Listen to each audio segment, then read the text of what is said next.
یہ دیوار میرے بچوں تم گرا دینا۔ یہ دیوار اس گھر کی زمین پر نہیں کھڑی ہوئی، یہ دیوار میرے دل پر برسوں سے کھڑی ہے اور مجھ پر ہنستی رہی ہے کہ میں اس دیوار کو گرانے میں کامیاب نہیں ہو سکی۔ میرے بچوں، تم دونوں ہی میرا خاندان ہو، مجھ سے وعدہ کرو کہ تم دونوں آپس میں شادی کر کے اس گھر کی دیوار کو گرا دو گے اور میرے دل کے ٹکڑوں کو آپس میں ملا دو گے۔ وعدہ کرو مجھ سے۔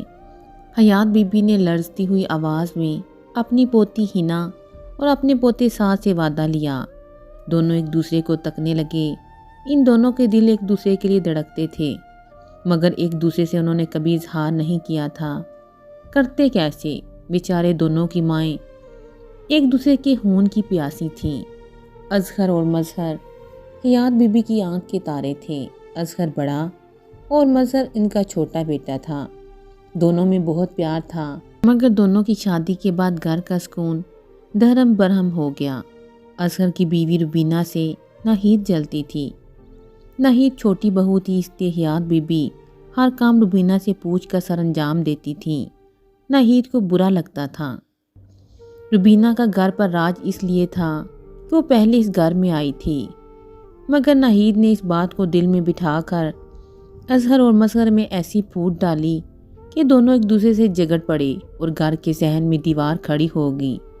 حیات بی بی نے لاکھ اپنے بیٹوں کو سمجھایا، مگر روبینہ اور ناہید کے درمیان جو کڑواہٹ پیدا ہو گئی تھی اس کی وجہ سے انہوں نے ماں کی بات نہ سنی اور بوڑھی حیات بی بی کٹ کر رہ گئیں۔ 10 دن وہ اصغر کے پاس گزارتی اور 10 دن مظہر کے پاس۔ دونوں نے ماں کو بے گھر کر کے اپنی اپنی بیویوں کو گھر بخش دیا تھا۔ حیات بی بی نے روبینہ اور ناہید کے دل صاف کرنے کی 1000 کوششیں کی تھیں، مگر دونوں نے ایک نہ سنی۔ روبینہ کے نزدیک وہ درست تھی اور ناہید کے خیال میں وہ حق پر تھی۔ روبینہ کو اللہ نے بیٹے سے نوازا تھا اور ناہید کے گھر خدا نے چاند سی بیٹی دی۔ یہ حیات بی بی کی دعاؤں کا نتیجہ تھا۔ وہ ناہید کے گھر بیٹی دیکھنا چاہتی تھیں تاکہ وہ ناہید کی بیٹی ہنا روبینہ کے بیٹے سعد کی شادی کروا سکیں اور اس طرح اپنے گھر کی دیوار کو گرا سکیں۔ سعد اور ہنا ایک اسکول میں پڑھتے تھے۔ سعد ہنا سے 3 سال بڑا تھا۔ دادی کے کہنے پر وہ ہنا کا اسکول میں خیال رکھتا۔ ہنا بھی سعد کو اپنا سمجھتی اور بڑھتی عمر کے ساتھ ایک خاموش محبت کا دریا ان کے وجود میں امڑنے لگا۔ حیات بی بی کو سردی کی وجہ سے نمونیا ہو گیا۔ کچھ ہی دنوں میں نمونیا بگڑ گیا اور ان کی حالت کافی خراب ہو گئی۔ اپنی آخری سانسوں میں وہ حسرت بھری نظروں سے دیوار کو دیکھ کر ان دونوں سے وعدہ مانگ رہی تھیں۔ سعد نے دادی کا ہاتھ تھام لیا اور پیار سے بولا، دادی جان، آپ ٹھیک ہو جائیں گی، آپ فکر مت کریں، یہ دیوار گر جائے گی، آپ جو چاہتی ہیں ویسا ہی ہوگا۔ حیات بی بی نے ایک لمبی آہ بھر کر اپنا کانپتا ہوا ہاتھ اس کے سر پر رکھا اور ہنا کی طرف دیکھا۔ اس کی آنکھوں سے آنسو بہنے لگے۔ میری چاند سی پوتی کیوں رو رہی ہے؟ سعد تجھے خوشیاں ہی خوشیاں دے گا۔ حیات بی بی نے ہنا کا ہاتھ سعد کے ہاتھ میں دیکھ کر پیار سے کہا۔ ہنا نے مضبوطی سے سعد کا ہاتھ تھام لیا۔ وہ سعد کو احساس دلانا چاہتی تھی کہ وہ بھی اس سے محبت کرتی ہے۔ سعد مطمئن ہو گیا۔ اس سے پہلے کہ وہ دادی کو تسلی دیتے، حیات بی بی اللہ کو پیاری ہو گئیں۔ ہنا نے پھوٹ پھوٹ کر رونا شروع کر دیا۔ اصغر و مظہر اپنے رشتہ داروں کے کل شریف کے ختم پر گئے ہوئے تھے۔ ہنا اور سعد نے ایک دوسرے سے وعدہ کیا وہ اپنی دادی کی خواہش پوری کریں گے اور پھر سے اس خاندان کو ایک کر دیں گے۔ حیات بی بی دنیا سے چلی گئیں، مگر اپنے گھر کی حفاظت کے لیے 2 سپاہی پیچھے چھوڑ گئیں۔ 3 سال گزر چکے تھے۔ دونوں بھائیوں کے درمیان خلیج میں دستور قائم تھی۔ یہ چھت پر کیا لے کر گئی تھی؟ ہنا سیڑھیاں اتر رہی تھی جب اس کے ہاتھ میں خالی پلیٹ دیکھ کر ناہید نے غصے سے پوچھا۔ کچھ نہیں، چڑیوں کو چاول ڈالنے گئی تھی، اس نے مسکرا کر جواب دیا۔ اچھی طرح سے جانتی ہوں تم بریانی اس خبیث نکمے انسان کو دے کر آئی ہو، ناہید نے غصے سے کہا۔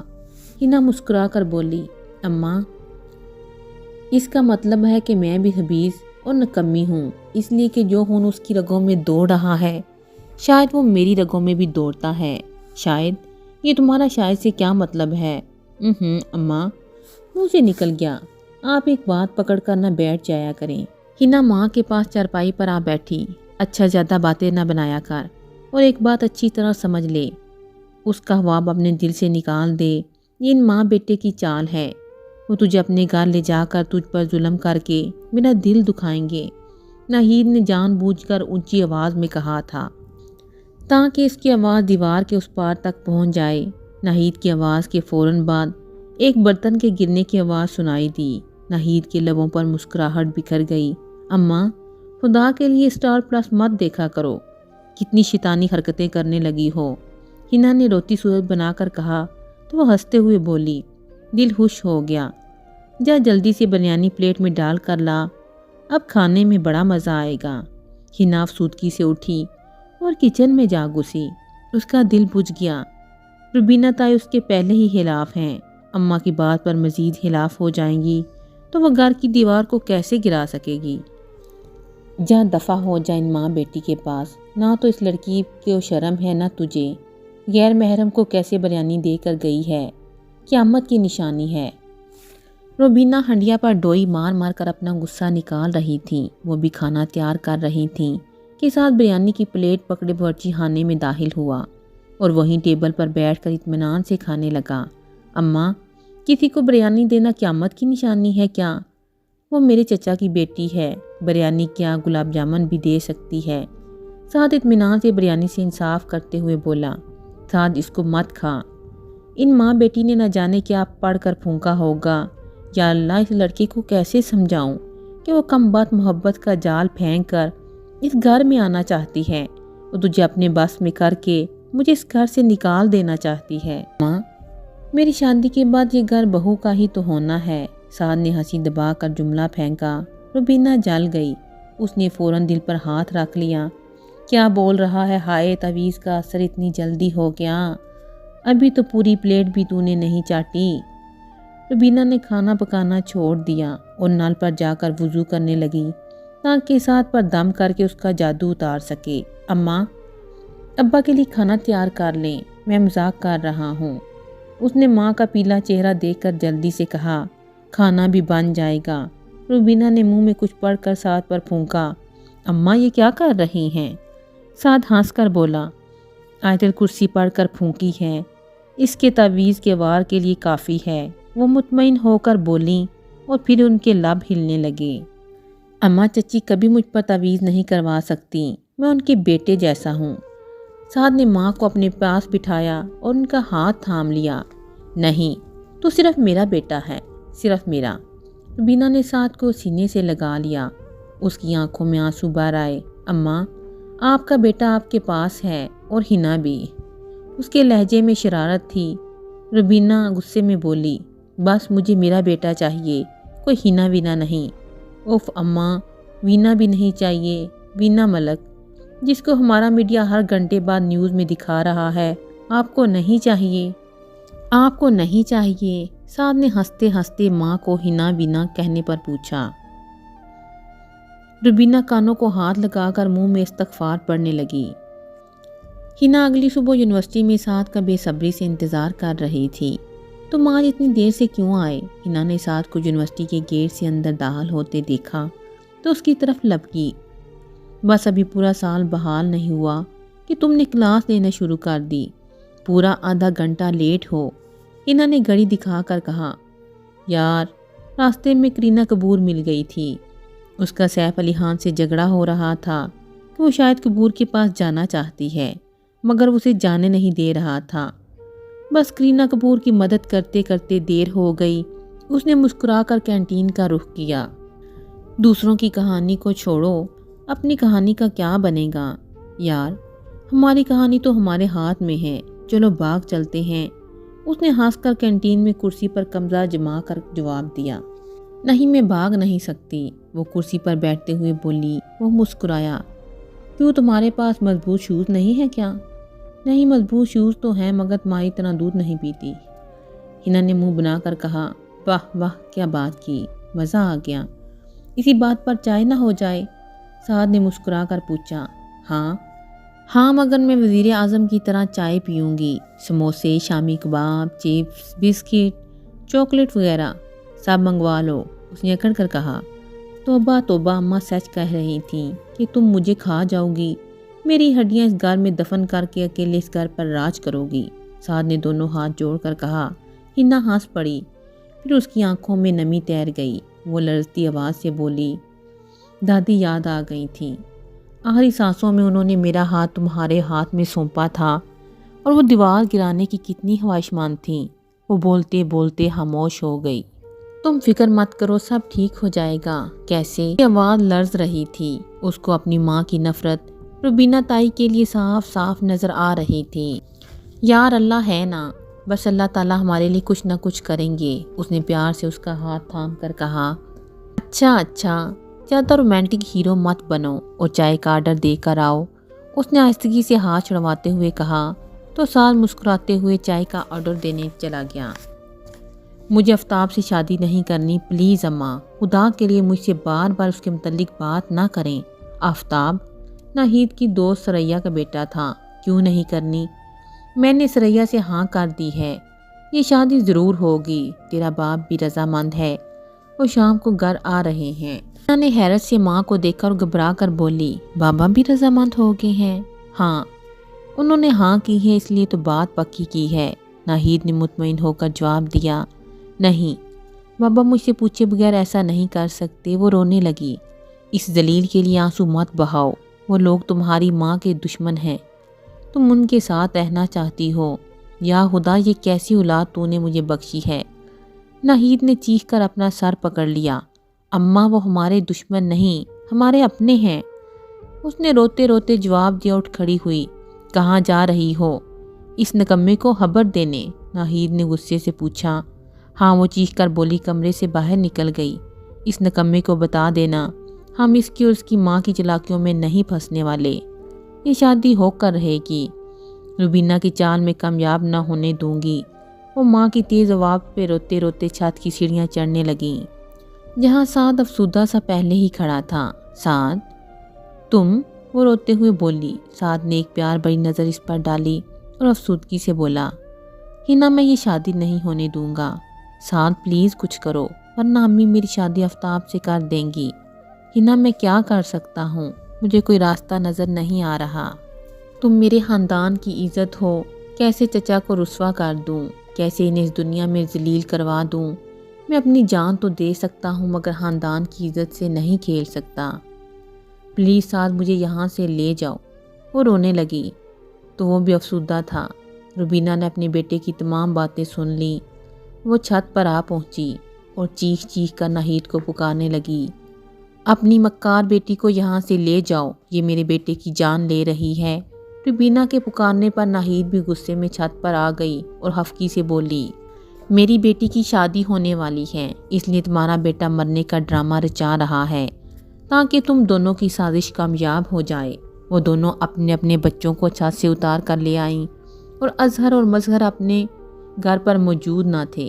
روبینہ اور ناہید نے اپنے بچوں کے ارمانوں کو ان سے چھپایا ہوا تھا کہ کہیں خون کے رشتے جوش میں نہ آ جائیں۔ ہنا کا رشتہ طے کرنے کے بعد آفتاب کی ماں سریا نے ایک چھوٹی سی منگنی کی خواہش ظاہر کی۔ مظہر کی مرضی نہ تھی مگر ناہید نے روبینہ اور سعد کو جلانے کے لیے اسے منا لیا۔ سعد مایوس تھا، منگنی کے تمام انتظامات کیے جا چکے تھے۔ جس دن منگنی تھی اسی صبح مظہر کو کسی نے اطلاع دی، آفتاب پہلے سے شادی شدہ اور 2 بچوں کا باپ ہے، وہ پیسوں کے لالچ میں ہنا سے شادی کر رہا ہے کہ وہ ان کی اکلوتی اولاد ہے۔ مظہر کو یہ بات برداشت نہ ہوئی، اس کو دل کا دورہ پڑ گیا۔ ہنا باپ کو گرتا دیکھ کر چیخ اٹھی، ناہید بھی رونے لگیں۔ سعد اور اظہر نے مظہر کے گھر پر رونے کی آوازیں سنی تو دونوں بھاگے چلے آئے۔ اظہر اور سعد نے مظہر کو سنبھال کر ہسپتال پہنچایا۔ یہ منظر ناہید کی آنکھوں میں بس آ گیا، اس کی آنکھوں سے آنسو نہیں تھم رہے تھے۔ روبینہ تسبیح پڑھ رہی تھی۔ اس نے ہمیشہ روبینہ کو برا سمجھا تھا مگر آج اسے سمجھ آ رہا تھا۔ حیات بی بی اس سے مشورہ پہلے اس لیے لیا کرتی تھیں کہ اس گھر میں پہلے بیاہ کر آئی تھیں تو وہ گھر کے تمام طور طریقوں سے اچھی طرح واقف تھی۔ روبینہ نے ناہید سے بات نہ کی، وہ ہنا کو تسلیاں دیتی رہی۔ ناہید کے ذہن میں جکھڑ چل رہے تھے، خدا نہ خواستہ مظہر کو کچھ ہو جائے تو تنہا اپنی بیٹی کے ساتھ کیسے رہ پائے گی؟ آفتاب کا ڈراؤنا چہرہ اسے سبق دے گیا کہ دنیا لالچی اور مکار لوگوں سے بڑی پری ہے، اور وہ اپنی بیجا نام ایک مکار شخص کو گھر کے بیٹے پر ترجیح دے رہی تھی۔ وہ پھوٹ پھوٹ کر رونے لگیں۔ تھوڑی دیر بعد ڈاکٹر ایمرجنسی روم سے نکلا۔ اصغر صاحب کون ہیں؟ پلیز آپ اندر آ جائیں، آپ کے بھائی صاحب ملنا چاہتے ہیں، ڈاکٹر نے اصغر سے کہا۔ ربینہ لرزتی آواز میں بولی، ڈاکٹر صاحب مجھے اپنے شوہر سے ملنا ہے، کیا میں؟ اس نے بات ادھوری چھوڑ دی اور رونے لگی۔ ڈاکٹر صاحب نے سنجیدگی سے کہا، ہاں ضرور، مگر ان کے سامنے پلیز افسردہ مت ہو کر جائیں، انہیں دل کا ہلکا سا اٹیک ہوا ہے، انہیں پریشانیوں سے دور رکھنا ہوگا۔ جی ضرور، ساتھ نے کہا۔ اصغر صاحب ربینہ کے ساتھ کمرے میں چلے آئے۔ بھائی جان مجھے معاف کر دیں، پتہ نہیں میری زندگی کتنی باقی رہ گئی ہے، اس لیے میں نے سوچا کہ میں معافی مانگ لوں، میں اپنی جگہ غلط تھا، مظہر نے کہا تو اصغر نے اس کا ہاتھ تھام لیا اور پیار سے بولے، اللہ تمہیں میری عمر لگا دے، بس آرام کرو، زیادہ باتیں مت کرو، گھر چلو پھر ڈھیر ساری باتیں کرتے ہیں۔ مظہر مسکرا دیا۔ ناہید مظہر کو مسکراتا دیکھ کر مطمئن سی ہو گئی۔ مظہر پرسکون دکھائی دے رہا تھا۔ 12 بج چکے تھے۔ کمرے میں کھڑی نرس نے مسکرا کر کہا، آپ سب کو مبارک ہو نیا سال، اور مسٹر مظہر میری دعا ہے آپ جلد سے یاب ہو کر گھر چلے جائیں۔ مظہر کو ڈرپ لگا رہی تھیں۔ اصغر صاحب مسکرا کر بولے، نئے سال کے آغاز میں ڈرپ چل رہی ہے، صحت ہی صحت ہو جائے گی، کیوں مظہر؟ بچپن بھی تم مجھ سے موٹے تھے، بھائی صاحب مجھے معاف کر دیں، یہ سب میرا کیا درا ہے، مظہر تو ہمیشہ آپ کی عزت کرتے تھے، میں نہیں، اوہو خبردار گھر کی بہویں گھر کی باتیں یوں باہر نہیں کرتے۔ نرس کے چلے جانے پر اصغر نے نصیحت کرتے ہوئے اس کے سر پر ہاتھ رکھا۔ مظہر مسکرا کر بولا، بھائی صاحب بچوں کو بلوائیں، دونوں کی سانسیں اٹک رہی ہوں گی۔ ناہید خوشی خوشی باہر آئی، ربینہ کے گلے سے لگ گئی۔ ربینہ نے بھی اس کے باہوں کے حصار میں لے لیا۔ بھابھی مجھے معاف کر دیں، مجھے حسد کی آگ نے جلا دیا تھا، کتنے سال تک میں لڑتی جگڑتی رہی اور اسی کوئی وجہ نہ تھی، مجھ سے بہت سی غلطیاں ہوئیں، پلیز مجھے معاف کر دیں۔ ناہید رونے لگی، بس اللہ کا شکر ہے تمہیں عقل آ گئی، ورنہ یوں سال گزرتے رہتے اور ہم ختم ہو جاتے۔ ایک شرط پر معاف کروں گی، اگر تم ہنا کا رشتہ مجھے دے دو۔ ربینہ نے ہنا کو دیکھ کر کہا۔ خوشی میں ہنا کی آنکھوں سے آنسو نکل آئے۔ سعد بھی خدا کا لاکھ لاکھ شکر ادا کرنے لگا۔ دونوں کی ماؤں نے نئے سال پر اپنا کئی سال پرانا جھگڑا ختم کر دیا۔ دونوں کے چہرے پر خوشی چمکنے لگی کہ دادی کی خواہش پوری ہو جائے گی اور وہ دیوار گر جائے گی جو ان کے دل پر کھڑی تھی۔ سعد اور ہنا صحن میں بیٹھے چائے پی رہے تھے۔ ربینہ اور ناہید بازار گئی ہوئی تھیں۔ دل ایک ہو گئے تو گھر کی ہنڈیاں بھی ایک ہو گئی۔ دونوں صبح صبح گھر کے سامان کے لیے نکلی ہوئی تھیں۔ ہنا نے چائے کا گھونٹ بھر کر کہا، دادی دیکھ رہی ہوں گی ہم لوگوں کو، اور اس گھر کی دیوار بھی گر گئی ہے، صحن کتنا پیارا لگنے لگا ہے، کھلا کھلا۔ میں سوچ رہی ہوں یہاں پر پھولوں کے گملے سجاؤں۔ جی نہیں، دادی جان نے یہ دیوار اس لیے گرانے کا سوچا تھا، ہمارے بچوں کو کھیلنے کے لیے کھلا صحن ملے گا، اور تم گملے سجانے کی بات کر رہی ہو۔ وہ مسکرایا۔